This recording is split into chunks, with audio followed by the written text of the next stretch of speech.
go. Welcome. Good day. Everybody, Welcome to another episode of Living Well Together, Big Life. Big Life in a Small Town. You were thinking I wasn't going to remember. You got to fill in the gap. It's okay. I'm here for you. He is so forgiveful. No, I'm just here for you. What is the name of this again? So I'm going to tell you two things that are different today. One of them is we have switched seats. You'll notice that there's a little bit of, you're not having any kind of a hallucination. She's actually in a different seat. And the reason is you're also going to probably notice I'm having a different voice. So I woke up today with this little thing, this little schmutzy, I feel fine, but my voice doesn't know it. Yeah. So I'm going to. Your little vocal cords, I think you'll still talk the same amount. No, I'm going to talk less.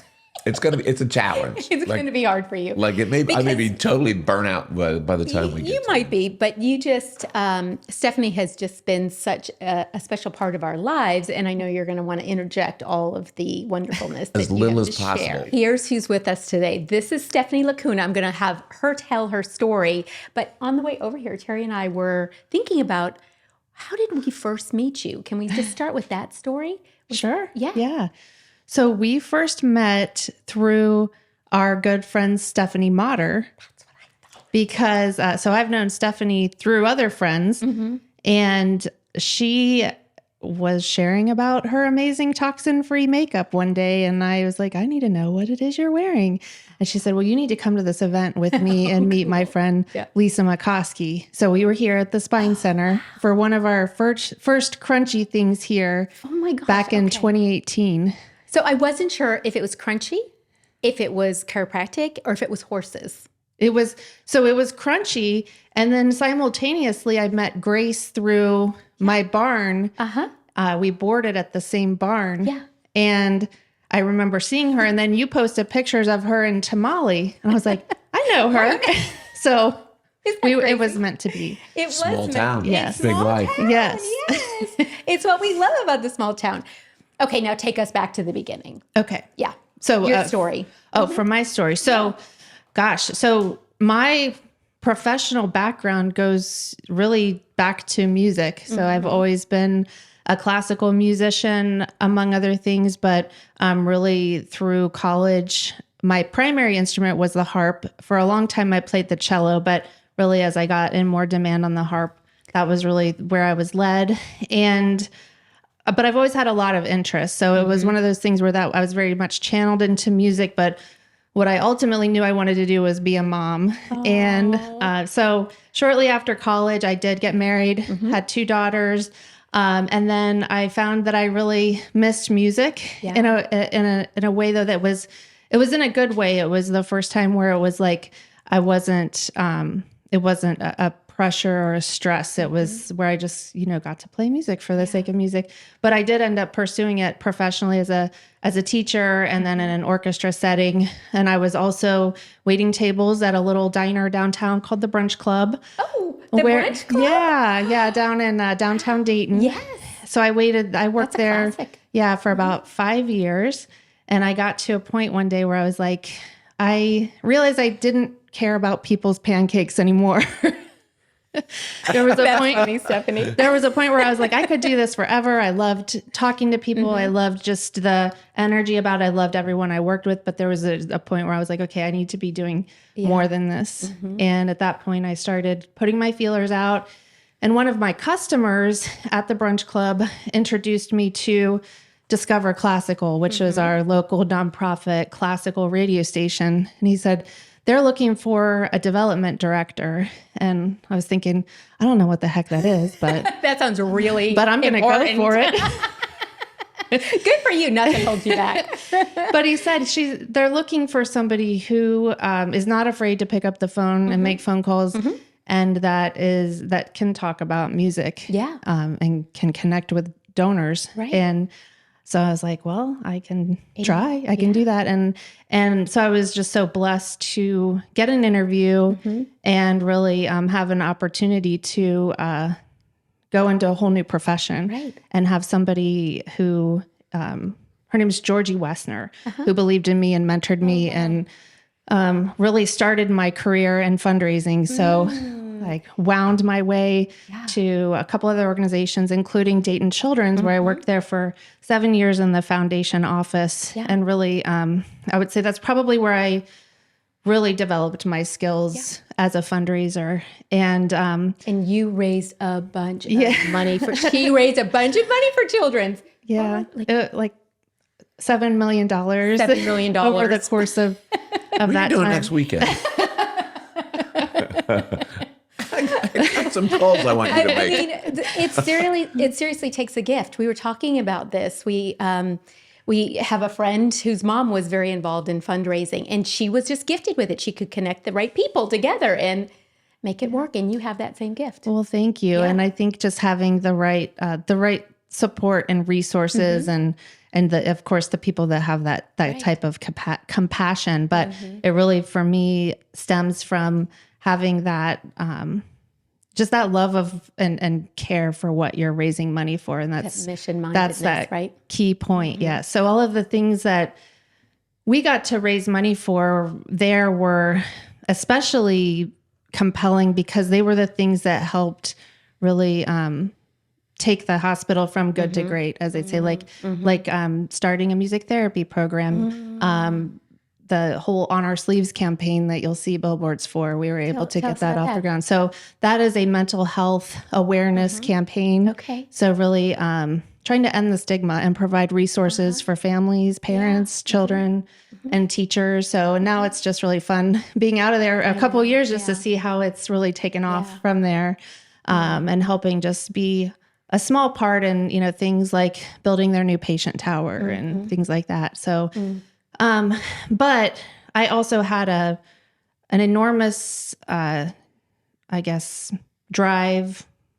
I was very compelled to be impacting just the overall health and wellness of people. And so generally speaking, so beyond medicine, beyond the walls of a doctor's office or healthcare. And I believe there's definitely a role for that in our lives, but there's so much of a role that we can play, that we have the power to change in our own health outcomes. So that was really what I was, driving me in a lot of ways. So that's why I was so happy to become a Crunchy advocate, because it wasn't just selling makeup. It was educating people on, for one, beauty products and the cosmetic industry and in general and the toxicity of, but also, also just like, things like nutrition and the cleaning products we're using and things like that. So that was very gratifying for me.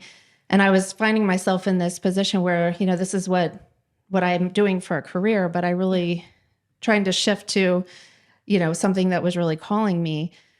I was finding that a challenge. And then kind of the stars aligned, so to speak. And I learned about the position at the Therapeutic Riding Institute for the executive director position. And that just was kind of it for me, because it was able to take my nonprofit background, and of course my love of horses, which I haven't really touched much on, but we will touch on that. Yes. Can't leave it out. Right. It's an important piece. It is. Yeah. But also how they help people improve their health and wellness. So it was really this amazing combination of all the things. So did Velvet help your health and wellness? Absolutely. 100%. So Velvet she was my lifelong dream come true. I was one of those kids that from the time I was born always wanted to have a horse. And it was one of the few things that I just really, my parents said no on, and that's fair. I'm sure as horse parents, you guys understand that. It's a topic for a whole separate show. Great. You did tell us she would come on at one time. Yeah. We can talk about that then.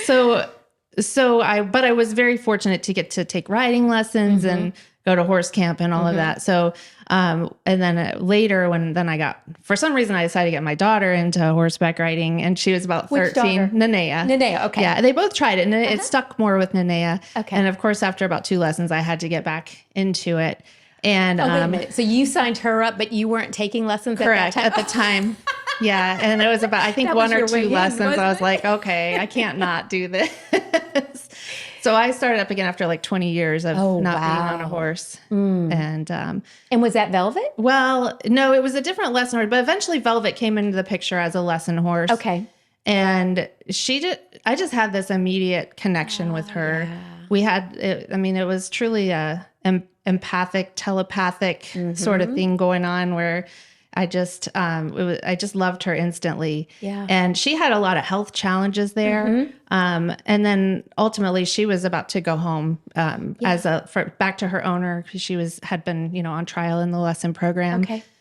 And luckily I was connected to the owner. I was like, I don't want her to go anywhere. I love her. And she was and she was at that time 24, 25. So she was already getting up there. And so ultimately I started leasing her. And then a couple months into that, somebody else was coming to look at her to potentially purchase. Yeah. Luckily the owner gave me first right of refusal. That's so good. I was like, I know this is probably the worst financial decision I'll ever make, but it was the best decision I've ever made.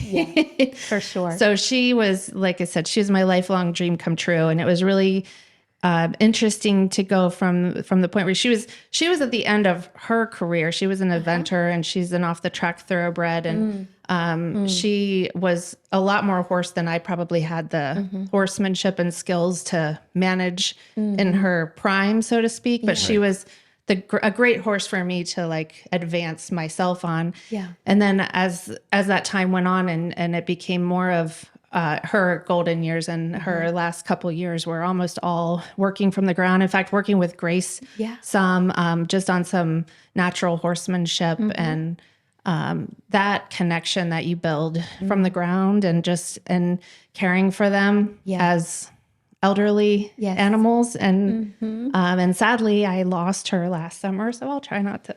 But it is such an emotional. It is a thing traumatic experience. Lose those horses, especially when you have that kind of heart-to-heart connection with them. Yeah. But so many lessons. And I think the average person, the person who's not a horse person, They don't get it. no idea. I think dog people probably have a similar idea. There's a connection with your animal. And horses in some ways, I think, are just like big dogs. Yeah. I mean, they're gentle when they need to be. They're not when they don't need to be.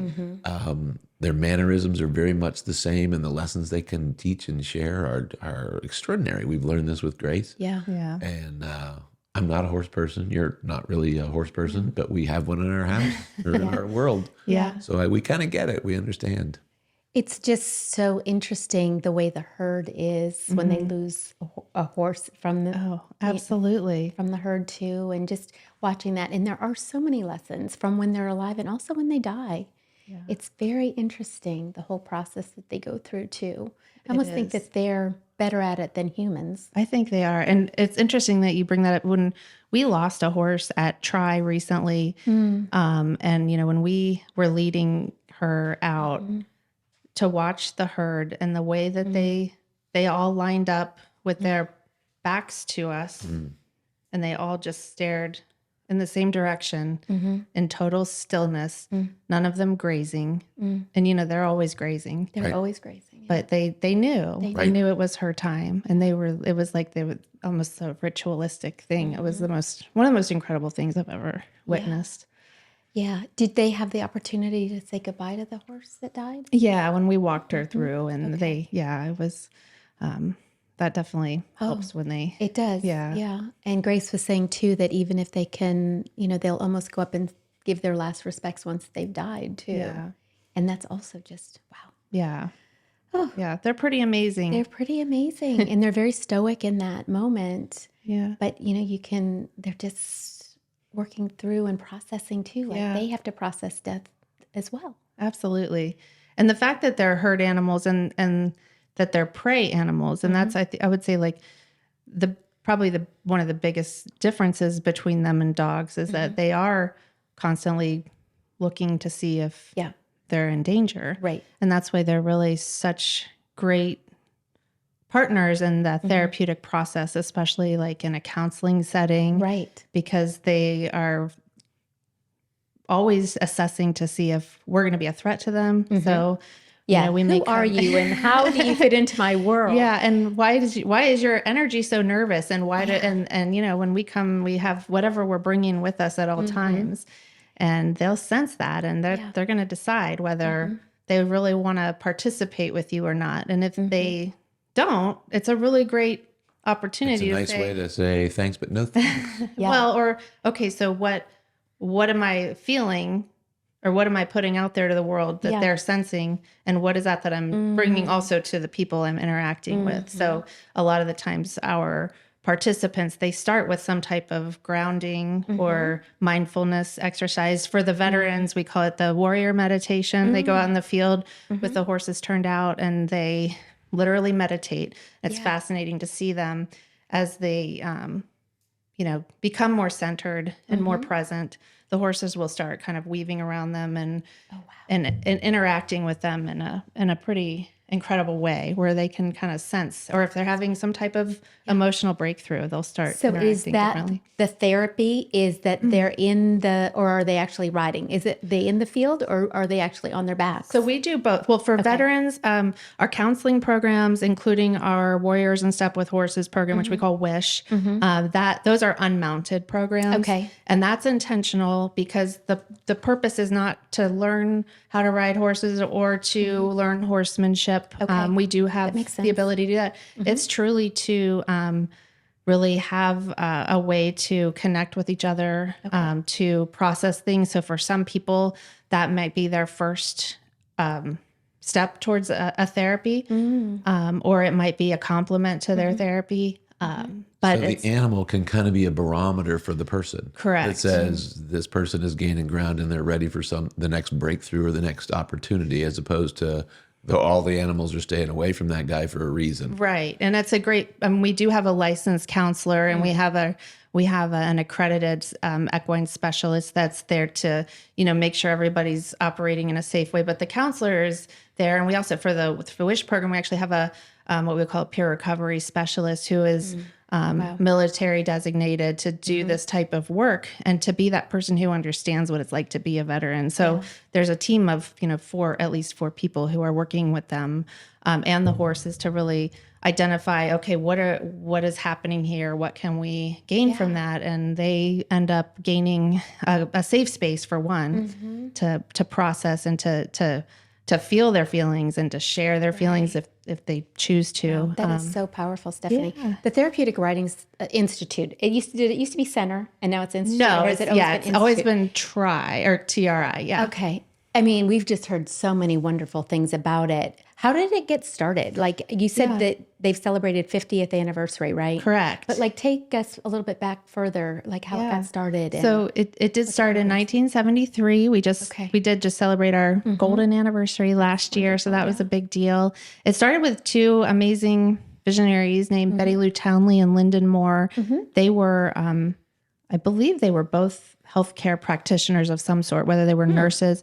And then they were horsewomen, and they understood the therapeutic benefits for horseback riding for people with disabilities. Okay. And they started a program in Betty Lou's backyard, where they would trailer in horses and lots of volunteers and students. And it grew very slowly and organically over that time. So for about 45 years, it was really sharing or renting different stalls at boarding facilities and running lesson time in the arena. And it was always Betty Lou's dream to have a place like TRI. And then she retired, I believe, 10 years ago. They hired their first full-time executive director. Okay. And then in 2019, so 45 years later, then they bought our farm in Spring Valley. So it was really it's only been 5 years since we've had our own farm. It's almost like you're an institution already. You know what I mean? It's like everybody knows about you guys. Well, that's what we're trying to get to, for sure. Yes. It feels very like, just a part of the community. Like it's just woven in. And so then you started with them, was it last year? 2 years ago. I just celebrated my 2-year anniversary. So that's been really exciting. Impossible to believe, right? Yeah, it does. It was like a match made in heaven when you found them and they found you. Agreed. So what sets TRI apart from a traditional riding center? That's a great question. So the biggest thing is that we are set up, and our primary program, I know I've been talking a lot about our counseling programs, but our primary program is our adaptive horseback riding, or also known as therapeutic riding. So it's basically developed for people with some type of diagnosis. So whether that's emotional, cognitive, or physical diagnosis, it's really all across the board. So the biggest things are we have a very specially trained herd of horses. So, for instance, my girl Velvet that we talked about, she would not have made a great therapeutic riding horse because she could be spontaneous and reactive in ways that could be dangerous. So that's a good example. As much as I loved her, I would not have, she would not have been a good candidate. But and we have a lot of horses that are offered to us, but they have to have the right temperament. They have to be physically in shape to do the work, because they are, they're doing a lot of physical work, and they have to be emotionally able to handle it too. I always think of it kind of like a social work type of thing, where they're absorbing a lot of energy from people, not just the rider on their back, but we also have up to 3 volunteers around them plus an instructor. So every horse. Yes. So yes. there's So the when rider somebody, that's on there. somebody's on the horse, and you've got 3 or 4 people on the ground. Yes. Yeah. So not every student, like there are some students that do get to a point where they can ride independently, but the majority of them, and I would say that's another really big difference, is that we have over 250 volunteers that throughout the organization, but a lot of those are lesson volunteers. So they're either there to lead the horse and get them ready for the lesson, or they are the ones who are walking alongside.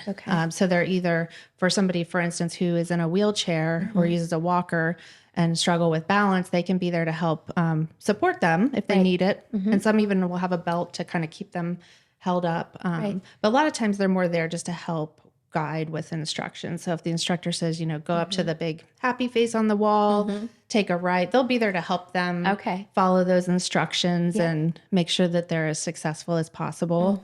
So the volunteers are a key thing. So if you were to go to a regular riding place, you would typically just have the instructor. You wouldn't necessarily have somebody leading the horse or they're walking alongside you. So if you're somebody who has any type of challenge that would be difficult for, we're really designed for that purpose. And then the big thing is also that all of our instructors are credentialed through the Professional Association of Therapeutic Horsemanship, also known as PATH. So that's our accrediting body.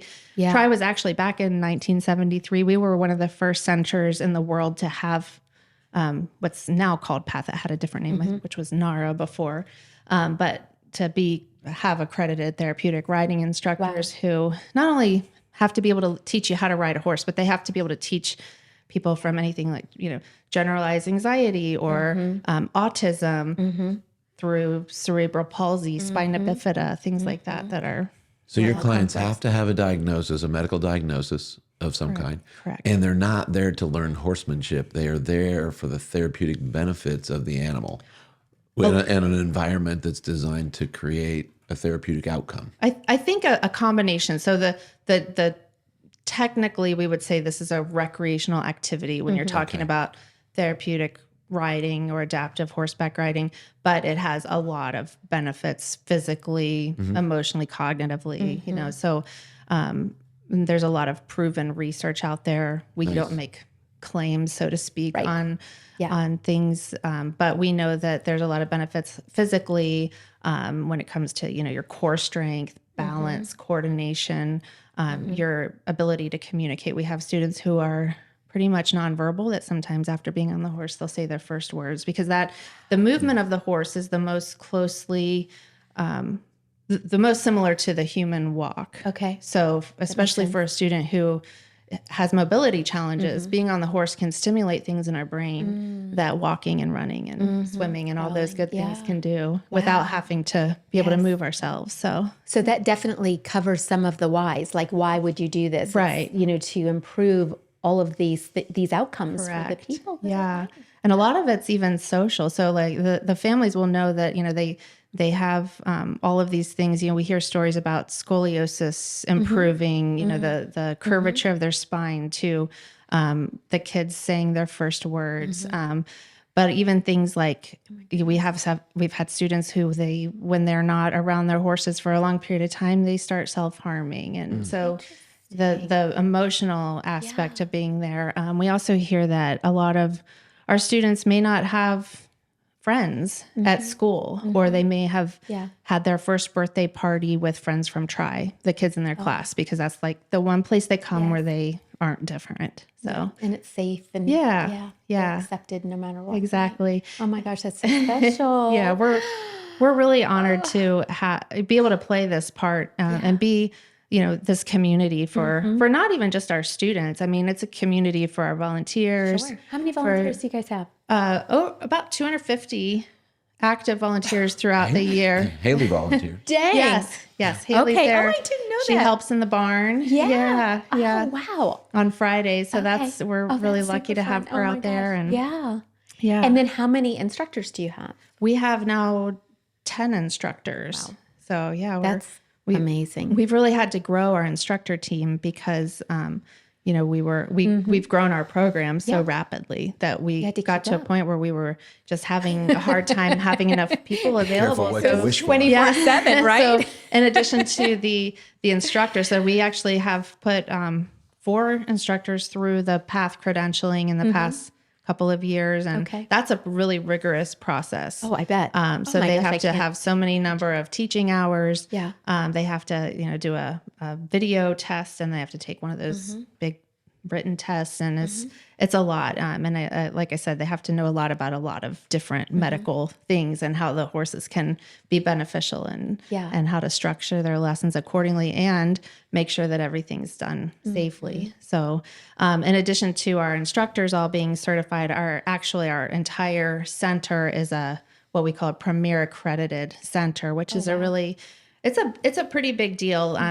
We follow 96 standards from PATH that are related to safety, administrative, our facilities, like, our barn, our horse care, our lessons, everything across the whole farm. Yeah. So that's one thing that really sets Tri apart from other places that offer therapeutic riding, even those that have accredited instructors.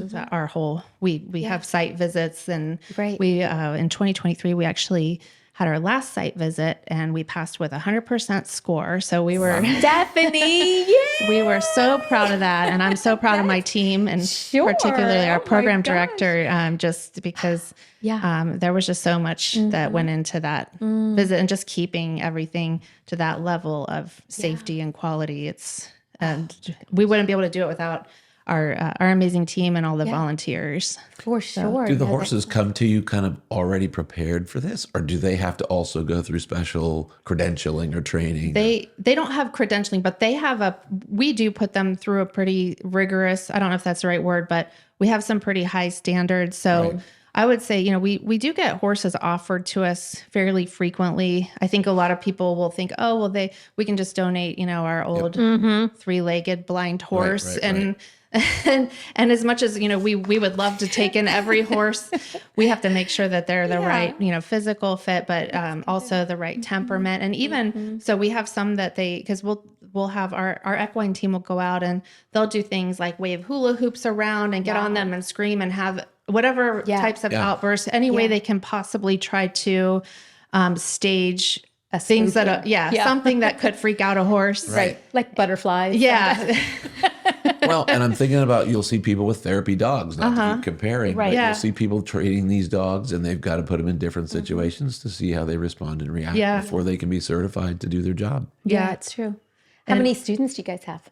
We currently, for this session, we have about 75. Wow. And so do they come in weekly? They come in, weekly, and we have 10-week sessions. Okay. So they'll come, a lot of them will come back session after session, or sometimes they'll have to take a season off, or however that works. Usually fall's our heaviest season. Okay. So that's interesting. yeah. It's prettiest too, isn't it? Yeah. It's predictable weather. Right. Yes. So can we circle back to the veterans too? Yes. And because I know that's a big part of the program, right? What are some of the long-term benefits for a veteran that's in the program with you guys? Yeah. So I would say the biggest thing is learning about the importance of connection with other people and how nobody heals in isolation. And Oh my gosh, yeah. that's probably the biggest thing, because a lot of these, a lot of the cases, they may not ever get to come back. And Right. I mean, we always would love to have everybody back all the time, but in real life, not everybody gets to be around horses all the time. So being able to experience the power of grounding and mindfulness and communicating and being part of a community. Yeah. I think that's the biggest thing. We had one of our veterans. So the cohort that we've been working with primarily is from Joseph House in Cincinnati. Okay. And they are an organization that helps unhoused veterans in recovery from some type of addiction. And they bring them up weekly for their program. And usually it's a different group every 10 weeks or so. So one of the first people that he was in our pilot program, it's been interesting. We've stayed in touch with him. Yeah. And so I asked him, because I really wanted to know, okay, is this something that's going to be long-term beneficial? Because really we want to just make sure we're having some type of long-term impact. And he said that it really, for one, gave him a safe space, because with 40 other men who are veterans, they, surprise, surprise, don't really want to cry around each other or talk about feelings. Right. Yes. Yeah. So you look surprised. Yeah, I'm stunned. Stunned and amazed. But he said they had their own, they had a tight-knit community there, but it also helped him understand, for one, the power of a higher power and connection to God, but also the importance of getting out of his bedroom and being around people. And he started volunteering. He would help with processing donations into Joseph House. And ultimately, he's stayed sober. He has, he got his own apartment, and now he works for Joseph House. And sometimes he gets to transport them to our farm for their program. So that's always a treat when we get to see him come back. And now he's bringing other people. Yes. So he's now, giving back, and It's the ripple effect. it really is. So it's just, he'll say, Tri was a big part of his success with Joseph House and where he's come so far. So we're excited about that. And we have a new program that's for at-risk youth that we piloted last summer. Yeah. We're now calling it the EAGLE program, which stands for Okay, tell me what it stands for. It stands for Equine Assisted Growth and Learning Experience. I love it. And they can soar. Exactly. So that one was another one where we partnered with a group called Kids in New Direction, and they're out of East Dayton, and they have an after school and summer program for kids, and they brought them in on Fridays last summer, and they did social emotional learning. And we really tailor the program to meet the goals of the organization we're working with. So they were working on, positive peer interactions and understanding emotions. And most of them, their families are from other countries. So English is a second language, and really just navigating, for one, most of them are living in poverty. Yeah. So also having language barriers and, learning how our actions and our behavior affect other people or other beings. Yeah. And we found that a lot of Including times, horses, too. the kids care more about how they're affecting the horses sometimes. Right. Oh, for sure. But they can practice on the Yes. horses. So they can see if they have, if something they do, that causes a reaction from the horse, they can see that. But they also get to do little team building things together where maybe one of them is blindfolded and the other one's leading the horse. And I mean, they just trust, building trust, and really, if nothing else, getting to be around horses for the first time, being at a farm, being out in nature, out of the city. Yeah, exactly. Yeah. And we all know that, as we joked about, we all know that they're, for many ways, super beneficial to be around horses, but we also know that it's not a cheap industry. Right. So one of the things I'm for sure. most proud of is that we can provide access to so many people that otherwise would never get to be around a horse, let alone experience those types of benefits, like what I had with Velvet. And honestly, before I came to Tri, I understood how she helped me. I understood how she was such a big part of my, emotional and physical overall well-being. But to see when there are these accredited programs that are very intentional, and every program is goal based. So there's it's not just hanging out with horses. Right. There's a little bit of that, but all of it is very intentional and really trying to make sure that we are optimizing that time with the horses. Yeah. So you brought that up, and I was thinking that it was going to be my next question: funding. Yeah. Exactly. Like how do you free, increase that? And yet you're providing, and I got to say, this is a massive amount of community resource that not probably a lot of people know about. Yeah. And so the thing I love about this is that we're kind of creating some awareness for you guys as well. And people will get a hold of it. Yeah. So how are you funded? How do you put all this together? Primarily through philanthropy. Yes. So that's a huge part. Individual donations, foundation grants, people just writing a check, sponsorships. We have a couple of events. Can you tell us about your events? Yes, I would love to. So for one, Actually, we we're have already hooked into one. We got one coming. Oh, yay.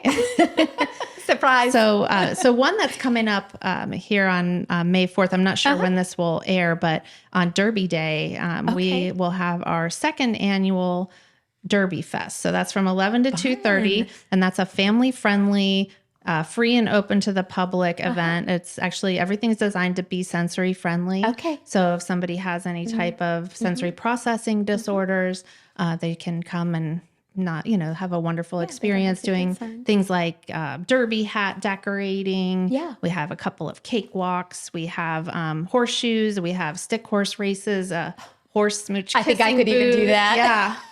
A horse smooch kissing booth. Yeah, I could do the smooching and the horse stick races.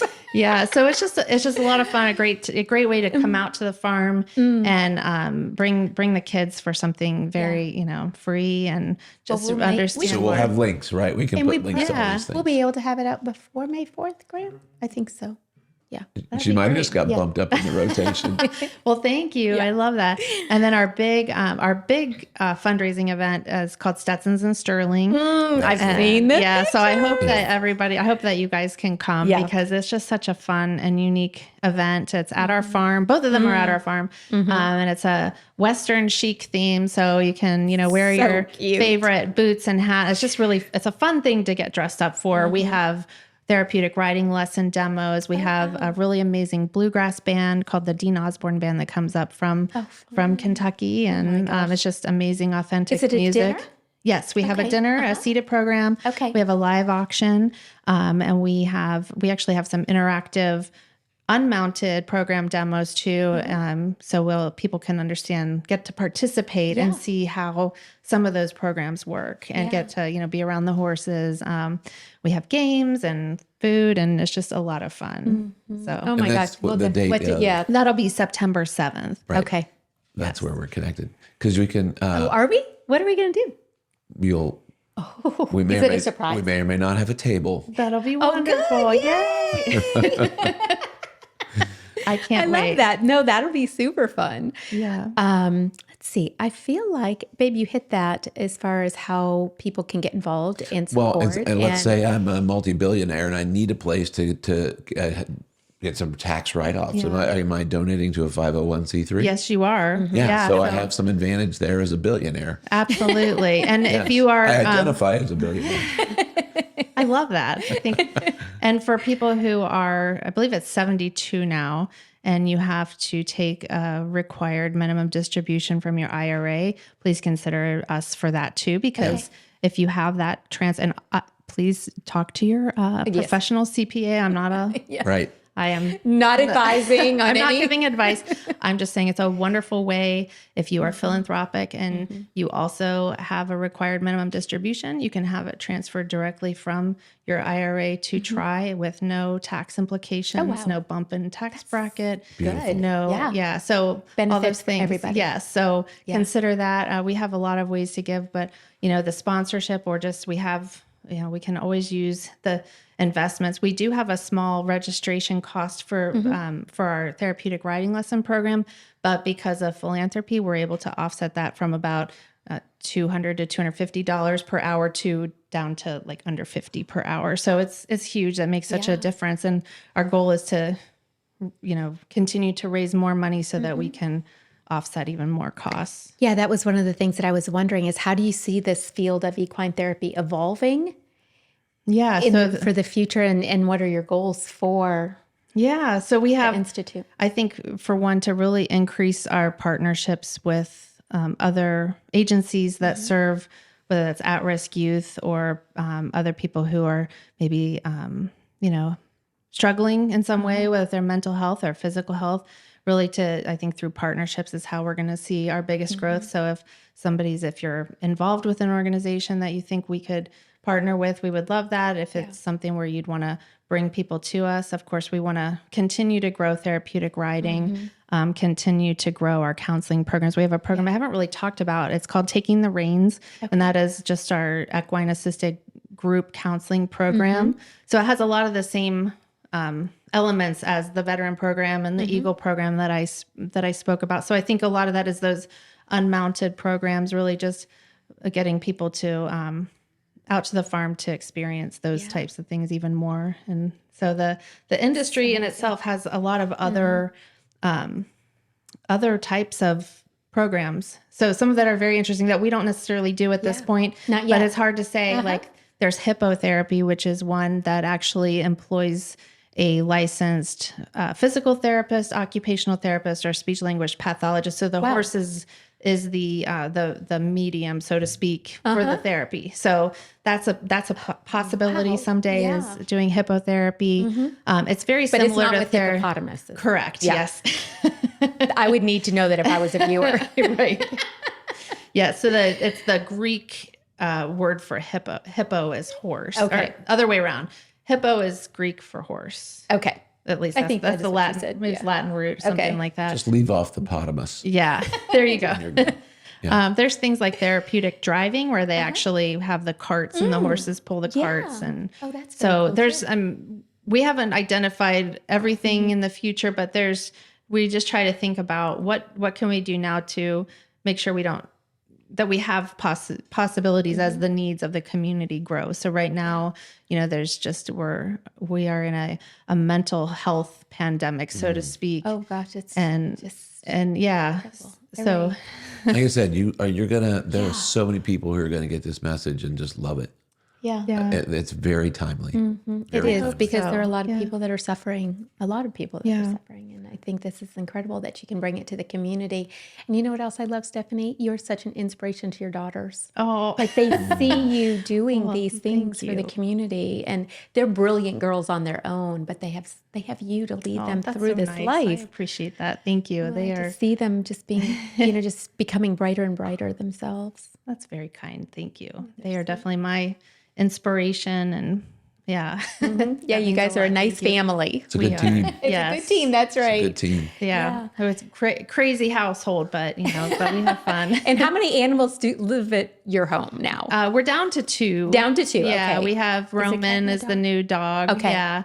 And he's Nenea's baby. I think Okay. Dr. Terry gets to hear all about Roman every An update. And she came in Did and she said, bring in guess what? pictures? I got a puppy. I'm like, you should have called me. I would have talked you out of it. Yeah. And I went on a cruise, and I sadly, like when I left for my cruise, we had my Newfoundland Cora. Yes. When I came, so lost Cora while I was gone. Oh, you were gone? Yeah. Oh, So that was heartbreaking. But when I came back, we had Roman. So it was like, You left with one dog and you came back to another one. Actually, they probably did that for your heart. didn't they? it did help. I'm not gonna lie. Yeah. And in fairness, she did call me, and it was mid-afternoon on I don't know after how many cocktails on this cruise. I'm like, sure, you can get a dog. What a great idea. Was it a puppy?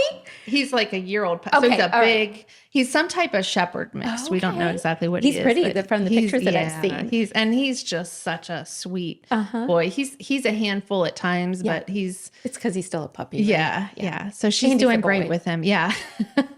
And then we have Num Nums, the cat. Num Num's the cat. Which And Nenea named her also. That was Okay. her cat when she was 7 years old. Okay. So, She's little. and I remember at the time, I'm like, are you sure when you're like 15, you're going to want to like call for her on the porch? And Num nums. yeah, but it's stuck. And now I'm so glad that she kept the name. No, 'cause- it's perfect. Yeah. It's so cute.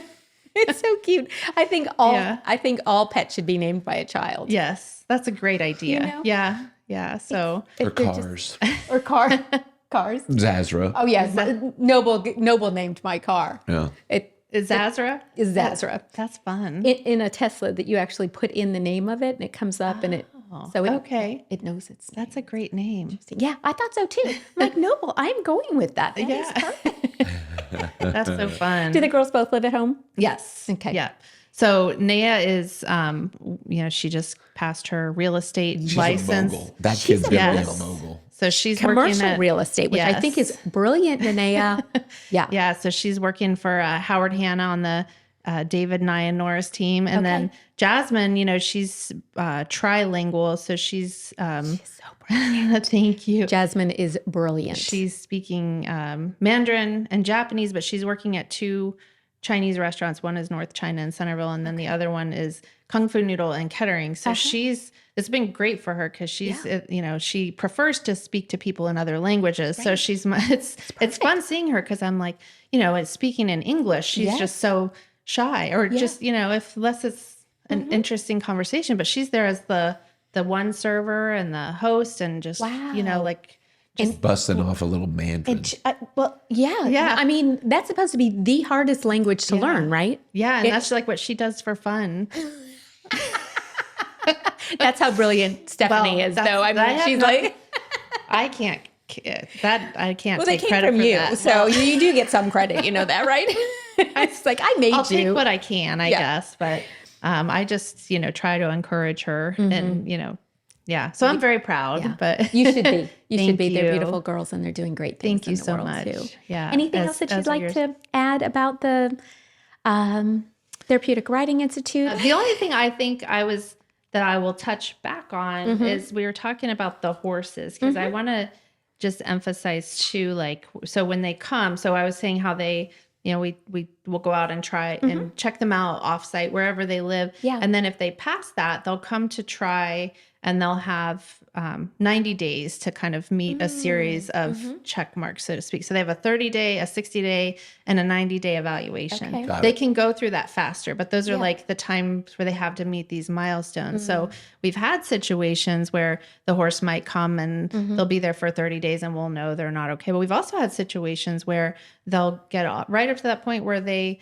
are ready to have students on them. Yeah. And we'll find they don't necessarily like having multiple students, and so they're just showing signs where maybe even if they are the right fit, maybe it's not the right job for them. Exactly. And we recently had a horse that came in, and we were really excited because last fall we were at our highest number of students yet, and we're just, if we're going to continue to grow, we have to grow our herd, just because we have to make sure that we keep them all healthy and happy. Yeah. So we had to bring in a couple horses really quickly, and we have a young guy that we were able to purchase due to grant funding in the fall. So he's our youngest. He's about 3 years old. His name's Robert Emmett. He's a gypsy banner. So he's a draft, kind of he's a short draft horse. Okay. Cute as a button, but we're taking our time with him because for one, he's young, so and young and impressionable. His name is and what? Robert Emmett. And the reason his name is Robert Emmett is because his registered name from the barn was RBF, which stands for River Boyne Farms. Call me Robert Emmett. So we were, and then his barn name was Emmett, but we had another horse that came in on lease named Emmy. So we're like, if we have Emmett and Emmy, people are going to get a little confused.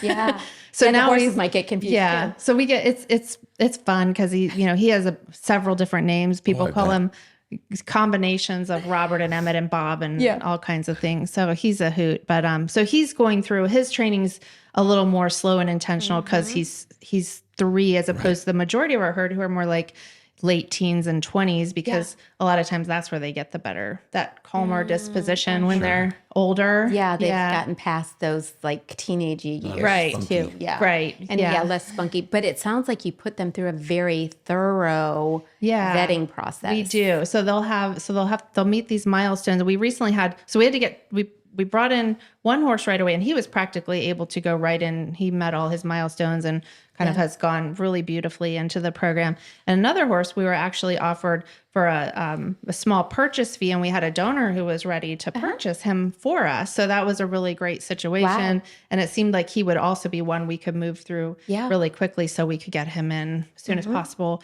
And he seemed to have... he didn't like the tight spaces, like going in the mounting area, because we have a mounting block that's accessible. So it has a wheelchair ramp, and then we have it. So they have to be walked through. And he just seemed like it was a little bit like caused anxiety for him. So we couldn't keep him in that situation where it could potentially be hazardous. So unfortunately, we had to have him go home, and somebody else was happy to be able to purchase him. And he's, I'm sure, living his best life. But we actually had to go back to that donor and say, thank you. Yeah. However, he wasn't the right fit as much as we wanted him to be.